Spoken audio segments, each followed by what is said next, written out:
Julian Reyes had practiced his vows so many times that the words no longer felt like his own. He said them to the bathroom mirror at 6 in the morning, toothbrush in one hand, index cards in the other, and by the third read-through, they sounded like something borrowed from a stranger's wedding. Marcus, you are my calm. You are the harbor I didn't know I was looking for. True.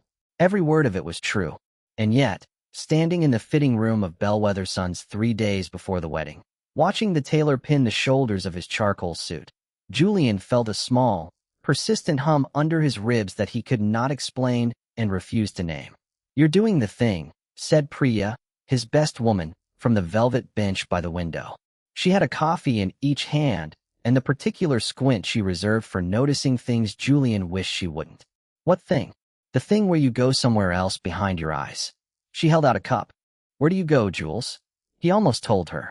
The words were right there, at the back of his throat, 5 years old and never spoken aloud. I go to a mountain in Colorado. I go to a man who isn't there anymore. Instead, he said, I'm just tired. Marcus wants a seating chart argument resolved by Thursday, and I have 42 opinions about round tables. Priya didn't push. That was the gift of a 12-year friendship. She knew which doors not to knock on, at least for now.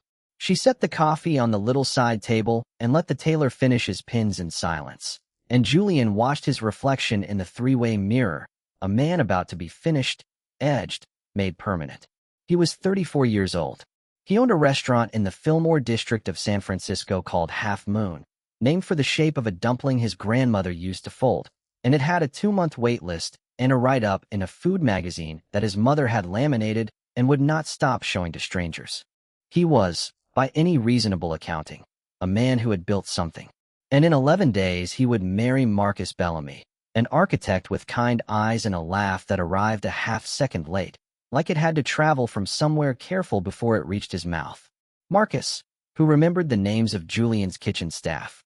Marcus, who once drove 2 hours in a snowstorm to bring Julian a specific brand of chili paste because the restaurant had run out mid-service. Marcus, who had never once made Julian feel like a decision he regretted. It should have been simple. It should have been the easiest yes of his life.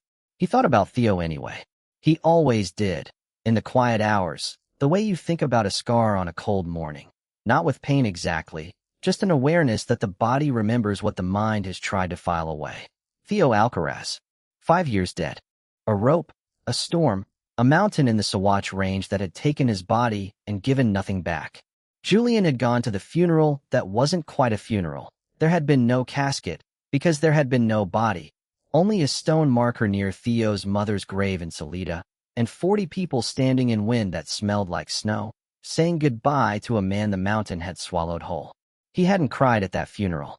He had cried 3 weeks later, alone, on the floor of his old apartment, so hard that his downstairs neighbor knocked to ask if everything was all right. He had said yes. He had lied. Jules. Priya's voice, gentler now. You still with me? I'm here, he said, and made himself smile. And the tailor asked him to lift his arms, and Julian lifted them. And somewhere in Colorado, though he didn't know it yet, a man who was supposed to be dead was buying a plane ticket to San Francisco. 5 years earlier, Theo Alcaraz had been the kind of man photographs never quite captured, not because he wasn't beautiful, but because stillness didn't suit him. He was built for motion. For scrambling up scree fields with a camera slung across his back, for laughing with his whole chest, for reaching a hand back down a trail without looking, certain someone would take it. Julian had taken it. That was how it started. An ordinary Tuesday in a co-op grocery store in Boulder, where Julian was visiting a college roommate and Theo was buying instant coffee for a 5-day backcountry trip, and their carts collided in the cereal aisle in a way that was, Theo would say later, so unbelievably a rom-com that I almost walked away out of embarrassment for both of us. He hadn't walked away. Neither had Julian. What followed was 18 months that Julian, even now, could not describe without his voice changing. Theo taught him to identify constellations from a sleeping bag on the roof of his truck. Julian taught Theo to make a proper kanji, patient and slow, the opposite of everything about how Theo lived. They fought about small things. Theo's chronic lateness, Julian's habit of working through arguments instead of having them, and made up in the particular, unhurried way of people who believe they had all the time in the world. Theo guided mountaineering expeditions for a living, 6-day treks up 14ers for tourists with more money than experience. And Julian had begged him, more than once, only half joking, to take an office job, something with walls and a ceiling and a predictable pulse. "I'd die of something else," Theo told him once, lying on his back in a meadow above the tree-line, one hand laced through Julian's. "Boredom, probably. Slower than a mountain, but it'd get me eventually." He said it like a joke. Julian had laughed. Neither of them understood yet that the universe sometimes listens too literally. The trip that took him was supposed to be routine, a guided ascent with 2 clients, both experienced, both aware of the risk. A storm moved in faster than the forecast had promised. There was a radio call, garbled, cut short. There was a search that lasted 11 days and found a shredded tent, a snapped rope, and nothing else. There was a mountain that gave up no further answers, no matter how many times the rescue teams went back up. Julian had begged them to keep looking past the point where hope made sense. He understood, intellectually, that a body could be lost to a crevasse, to an avalanche, to terrain that swallowed things whole and kept them. He understood it and hated it in equal measure. What he never told anyone, not Priya, not his mother, not even, eventually, Marcus, was that some nights he still dreamed of Theo alive somewhere he couldn't reach, calling a name that never quite arrived. He hadn't known how close to true that dream would turn out to be. Theo Alcaraz had not died on that mountain. He had come close enough to understand, with total clarity, what dying might have felt like, and then a stranger's cabin, a broken leg, a head injury that erased 11 days and blurred the 6 after it, had given him back a version of his life with several rooms missing. By the time his memory reassembled itself, slowly, in pieces, over the better part of a year, the search had long since been called off. The world had already grieved him. His own passport had been flagged inactive. The rescue teams, informed by a rancher 2 valleys over who'd found him half-frozen and delirious, had closed his file the same week they found him, too overwhelmed by the region's brutal season to circle back and confirm which family they should be calling. There had been a mix-up. There is almost always a mix-up in stories like this. Not malice, just the ordinary chaos of understaffed agencies and a man who, for the first several months, could not reliably say his own name. By the time Theo was well enough to ask the right questions, the answers had scattered. His mother had been dead 2 years already. There was no one left to call who would have known to call Julian. He had spent 3 of the 5 years relearning who he was. He had spent the other 2 rebuilding a life he no longer entirely recognized, working trail crews in New Mexico under an assumed simplicity, not hiding exactly, just healing in the only way he knew, slowly, and far from anyone who might ask him to explain what had happened to the 11 days the mountain kept. It was a photograph that undid the quiet. A magazine, 6 months old, left behind in a diner in Taos. A profile of a rising chef in San Francisco. A grainy photo of a man laughing at a stove, and underneath it, in small print, a name that broke something open in Theo's chest that he had spent 5 years carefully keeping shut. Julian Reyes.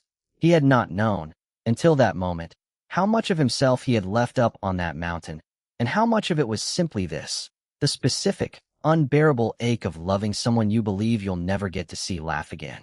He found the restaurant's website. He found, 3 clicks later, an engagement announcement in a wedding blog, dated 2 months prior, a photograph of Julian with his arm around a man Theo had never met, both of them laughing at something outside the frame. He should have let it go. He told himself that, on the flight to San Francisco, over and over, the way you tell yourself anything you don't believe. Let him be happy. Let him have this. You don't get to walk back into someone's life and ask them to reopen a grave. But some part of him, the part that had spent 5 years learning, the hard way, exactly how fragile a single Tuesday could be, could not let Julian marry a stranger to the truth. Not without at least giving him the choice. He landed at San Francisco Airport on a Thursday morning with 1 duffel bag, a hairline scar above his left eyebrow that hadn't been there before, and 11 days until the wedding. The rehearsal dinner was held at Half Moon itself, because Julian could not imagine celebrating anywhere else, and because Marcus had understood, without needing to be told, that this was a compromise Julian needed more than Marcus needed a fashionable venue. You built this place with your hands, Marcus had said, when they were deciding. It should hold this too. That was the kind of man Marcus was. Julian reminded himself of this fact often enough that it had started to feel like a mantra rather than an observation. A thing he said to himself instead of a thing he simply knew. The dining room glowed amber that evening, string lights strung low across the exposed brick. 40 of their closest people gathered around 2 long communal tables that Julian's staff had set with more care than any paying customer ever received. Marcus's parents had flown in from Chicago and were charming everyone within a 10-foot radius. Priya was 3 glasses of wine deep into a toast that had already made 2 people cry. Julian stood near the kitchen pass, watching it all with the specific, floating unreality of a person observing his own life from a slight distance. When the front door chime rang, a small brass bell Julian's grandmother had shipped from Hong Kong decades ago, the same bell that rang for every guest who had ever walked into this restaurant. He didn't look up immediately. The hostess would handle it. They were closed for a private event. There was a sign. Then he heard Priya's wine glass hit the floor. He turned toward the sound, already half laughing, already forming some joke about how Priya was going to owe the house a new set of stemware. And the joke died somewhere between his throat and his mouth, because standing in the doorway of his restaurant, backlit by string lights, thinner than he remembered and with a scar over one eyebrow that hadn't been there before, was Theo Alcaraz. Alive. Impossibly, unbearably alive. For a moment the entire room seemed to hold its breath along with Julian. 40 conversations stopped mid-sentence. Someone's fork clinked against a plate, and the sound rang out obscenely loud in the silence. Julian. Theo's voice. That voice, which Julian had not heard in 5 years except in dreams, cracked slightly on the single syllable of his name, like a man who had rehearsed 100 better opening lines and lost every single one of them the moment he actually saw the person he'd come to say them to. Julian did not remember deciding to cross the room. He simply found himself standing 3 feet from a man he had buried in an empty grave, close enough to see that the scar above his eyebrow was old, silvered with time, close enough to see that his eyes, God, his eyes, were exactly the same warm, dark brown they had always been.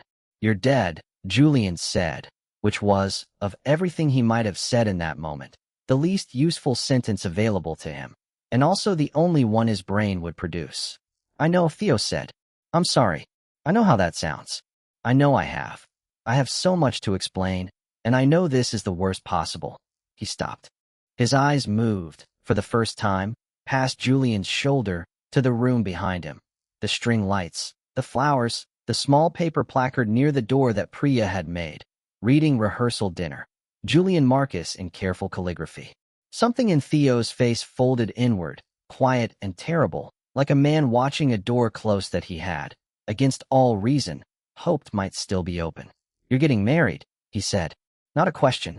A confirmation of a fact he had clearly already known and had somehow still hoped to be wrong about. Across the room, Marcus had risen from his seat.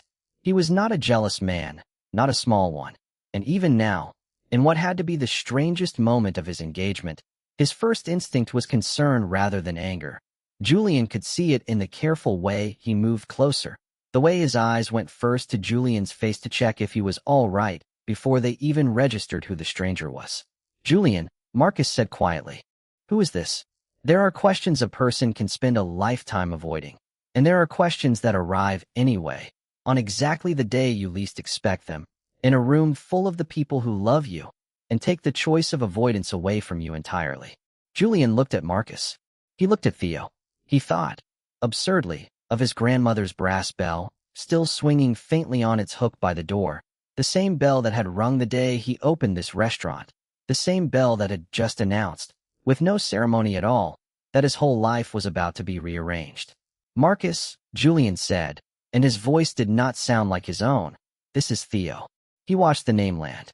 He watched Marcus's face move through confusion, and then, because Marcus was smart, and because Julian had never, not once in 3 years, mentioned a man named Theo without his voice changing shape around the syllables, he watched understanding arrive, slow and awful, like weather rolling in over a ridge. "The Theo," Marcus said. "The Theo," Julian confirmed, and the room, which had been holding its breath, seemed to exhale all at once, into a silence that somehow felt louder than any sound. They ended up in the alley behind a restaurant, the three of them, because Priya had the good sense to herd the other 37 guests toward dessert and a story about the caterer's van getting a flat tire, buying time nobody had asked her to buy, but everybody needed. The alley smelled like rain that hadn't fallen yet, and the ghost of that afternoon's bread service. Theo stood with his back against the brick, hands shoved into his jacket pockets, looking, for the first time since he'd walked through the door, less like a ghost and more like a man who hadn't slept properly in longer than he could remember. "I need you to understand," Theo said, "that I did not do this to hurt you. Either of you." His eyes moved to Marcus on that last part, an acknowledgement that cost him something visible. "I found out you were alive, that you were happy, 6 days ago. I got on a plane because I couldn't live with myself if I let you marry someone without knowing the truth. I wasn't trying to stop anything. I don't even know what I was trying to do. Where were you?" Julian's voice came out flatter than he meant it to, stripped of inflection, a man trying very hard not to feel anything yet, because feeling anything felt dangerous, like standing too close to a ledge. "For 5 years, Theo." "Where?" Theo told them. He told it plainly, without embellishment, the way a person tells a story they've had to tell to doctors and strangers so many times that the edges have worn smooth with repetition. The fall, the cabin, the rancher, the 11 lost days, the year of relearning his own name, the quiet exile of trail work in New Mexico that had felt, at the time, like the only kind of penance available to a man who didn't understand yet what he was atoning for. "I didn't hide from you on purpose," Theo said. "Not at first. I didn't know there was anyone to call. By the time I remembered enough to look for you, I thought—" He stopped, throat working. "I thought too much time had passed. I thought you'd have grieved and moved on, and showing up would just be cruel. Reopening something that had scarred over." "It didn't scar over," Julian said, before he could stop himself, and beside him he felt Marcus go very still. The silence that followed had weight to it, the specific density of a truth arriving in front of the one person it would hurt most. "I should go," Marcus said quietly, not angry. That was the terrible part. Julian would think later that Marcus's voice held no anger at all, only a kind of careful, wounded steadiness, the voice of a man trying to give 2 other people room to have a conversation he already suspected he wasn't going to survive. "I think you two need to talk." I'll be at the house." "Marcus." Julian reached for his arm. Marcus paused, and for one long moment Julian watched him decide something, some private calculation about dignity and love and what a person owes themselves in a moment like this. "I'm not going to compete with a ghost, Julian," Marcus said, gently, which was somehow so much worse than if he'd shouted it. "Especially not one who turned out to be alive. Tell me the truth tonight. Whatever it is. I'd rather know now than stand up in front of 100 people in 11 days and marry a man who's still in love with someone else." He left. Julian did not stop him a second time. Julian did not sleep that night. He sat on the low wall outside his own restaurant with Theo beside him, the string lights long since switched off, the two of them wrapped in a silence that held 5 years of grief and 18 months of memory and something else neither of them had named yet. Something that felt dangerously, achingly like hope. "I have to ask you something," Julian said finally, "and I need you to actually answer it. Not just say the thing that makes this easier. Okay, did you come here to get me back? Or did you come here because you genuinely believed I deserved the truth, whatever happened after?" Theo was quiet long enough that Julian believed, for a moment, he had asked the wrong question. "Both," Theo said eventually. "I won't lie to you and say I didn't hope. I've hoped about you every day for 5 years, Jules. Even when I thought hoping was pointless, even when I told myself you'd moved on, and that was right and good and exactly what you should have done. But I want to be honest, the reason I got on that plane wasn't hope. It was that I couldn't let you build a marriage on a lie you didn't know you were living. Even if the truth cost me. Even if you looked at me tonight and told me to go home. And if I do?" Julian's voice wavered. "If I tell you to go home?" Theo's jaw tightened, but his eyes stayed steady on Julian's face. "Then I'll go home," he said. "It'll be the hardest thing I've ever done, and I've fallen off a mountain, so that's saying something. But I'll go. You don't owe me your life, just because I came back from wherever I went. That's not how this works. That's not fair to you, or to Marcus, or honestly to me either. If I'm being the man I'm trying to be now. It was," Julian would think later, "exactly the wrong thing and exactly the right thing to say. in the sense that it was the thing that made him fall in love all over again, precisely because it asked for nothing. I don't know what I feel, Julian admitted, and it was the truest sentence he'd spoken all night. I feel like I'm standing in two different lives at once. I love Marcus. That's not a lie, Theo, and I need you to hear it as true, not as something I'm saying to protect myself. He is good and steady, and he has never once made me feel small or unchosen. I built a whole life believing you were gone, and some of that life is real and good regardless of what happens tonight. I know, Theo said. I'm not asking you to pretend the last 5 years didn't happen. I'd never ask that.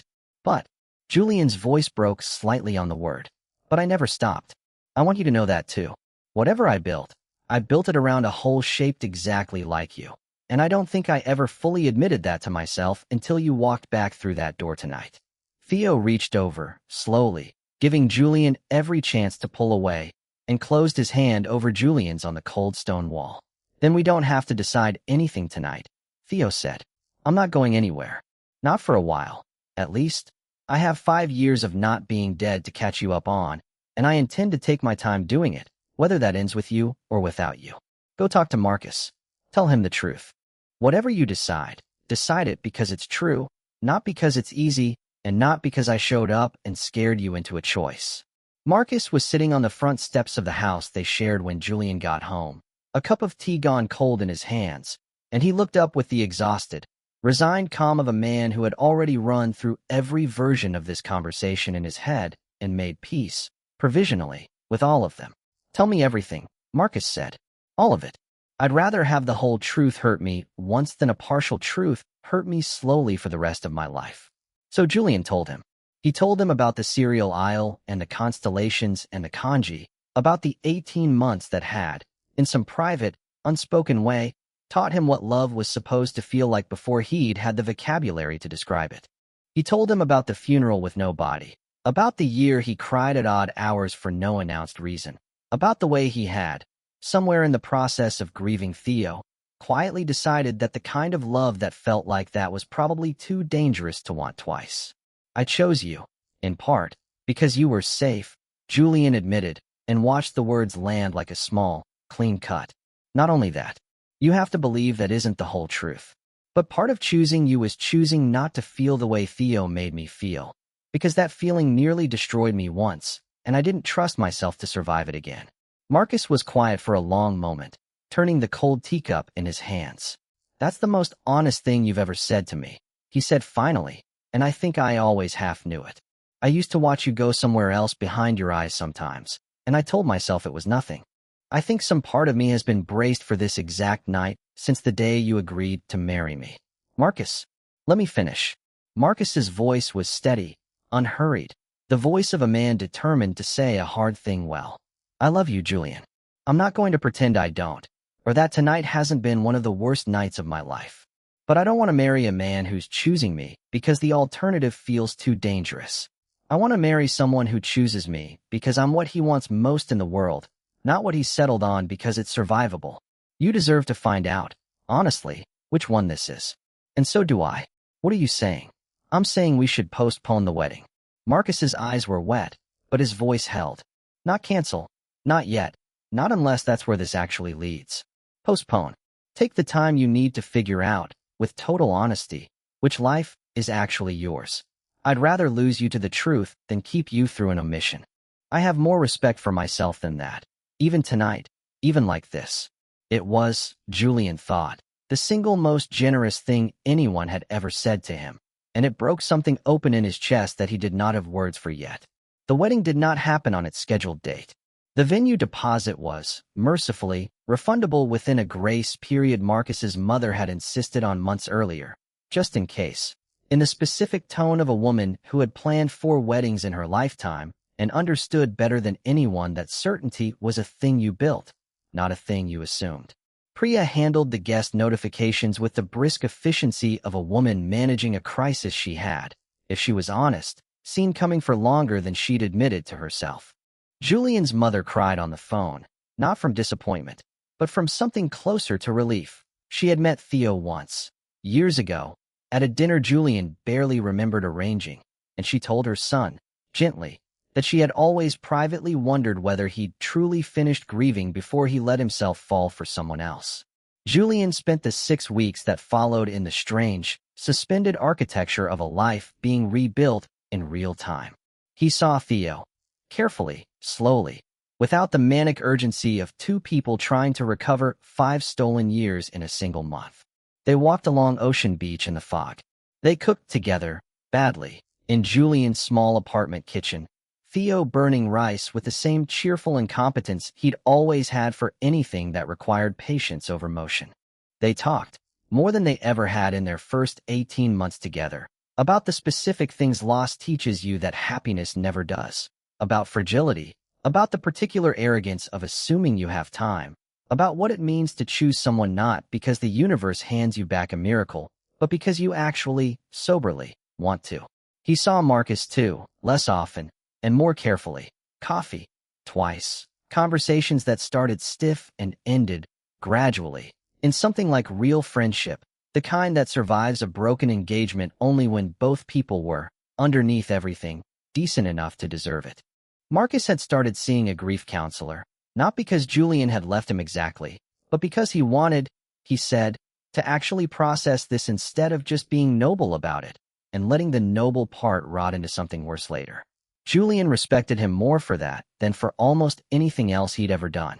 6 weeks in, on a gray Tuesday that felt, in its ordinariness, like an echo of the Tuesday that had started all of this years earlier, Julian sat across from Theo at a small table in half moon after closing, the chairs stacked around them, the kitchen quiet for the first time all week. "I need to ask you something," Julian said, "and I need you to actually think about it before you answer, because I'm not asking it as a formality." "Okay. If I choose you," Julian said, "I need to know it's not because you're a miracle. I need to know it's because you're a person, an actual, flawed, sometimes late, burns rice person, who I want. On an ordinary Tuesday, for ordinary reasons, not because the universe handed you back to me, and I'm too afraid to say no to a miracle." Theo reached across the table and took his hand. "I've had 5 years to think about exactly that question," he said. "I'm not a miracle, Jules. I'm a guy who fell off a mountain and got very lucky and spent a long time relearning how to be a person worth choosing. If you choose me, I need you to choose the guy who's going to be late to things and who still, honestly, isn't sure he's ready to promise you he'll never do anything reckless again, because some of that recklessness is just who I am. I'm not asking you to choose a ghost. I'm asking you to choose a person. A flawed, ordinary, still figuring it out person who happens to love you more than he's ever loved anything, mountains included." Julian laughed, really laughed, for what felt like the first time in 6 weeks, and something in his chest, some tight, guarded thing he'd been carrying since a funeral with no body, finally, quietly, let go. "Okay," he said. "Then yes. Not because you came back from the dead. Because you're you, and I choose you, on an ordinary Tuesday, for ordinary reasons that happen to be the realest thing I've ever felt." They were married the following autumn, in a small ceremony at Ocean Beach, no more than 30 people, the fog rolling in low and silver over the water the way it always did, indifferent and beautiful. Priya officiated, having gotten ordained online specifically for the occasion and taking the responsibility with a gravity that made her cry twice during the rehearsal alone. Marcus came. He sat in the second row, beside a man named David he'd started seeing 4 months earlier, an easy warmth between them that made Julian's chest ache with something that was, finally, uncomplicated gladness. When the ceremony ended, Marcus was the first to embrace Julian, and he whispered, close to his ear, "I'm glad it was true. I needed it to be true, for both of us." Theo wore a suit that didn't quite fit right in the shoulders, because he had refused 3 separate tailoring appointments in favor of last-minute mountain guide work he could not, even now, entirely give up. Julian had stopped trying to change that part of him. It was, he had come to understand, part of what he'd fallen in love with, a man built for motion, who had somehow, against every reasonable expectation, chosen to stand still long enough to be chosen back. When it came time for vows, Julian did not read from index cards. He had thrown those away months earlier, deciding that the words that mattered most shouldn't need rehearsing. "I buried you once," he said, and the crowd went quiet, and Theo's eyes were already wet. "I stood at a grave with no body in it, and told myself that was the end of the truest thing I'd ever felt. I built a life around that ending, and it was a good life, and I don't regret a single day of it, because it taught me what I actually wanted once I finally had the courage to choose it honestly. You didn't come back to rescue me from that life. You came back and gave me the chance to choose it all over again, with open eyes, for real reasons. So here it is. I choose you, not because you survived a mountain, because on every ordinary Tuesday since, you've kept choosing to survive being loved by me, badly tailored suit, and burnt rice and all, and I intend to keep choosing you back for every Tuesday I've got left. Theo's vows were shorter and rougher, and ended with him laughing through tears at his own inability to finish a sentence without his voice cracking, which made the entire crowd laugh with him, warm and unguarded, the sound carrying out over the gray water like something finally, fully alive.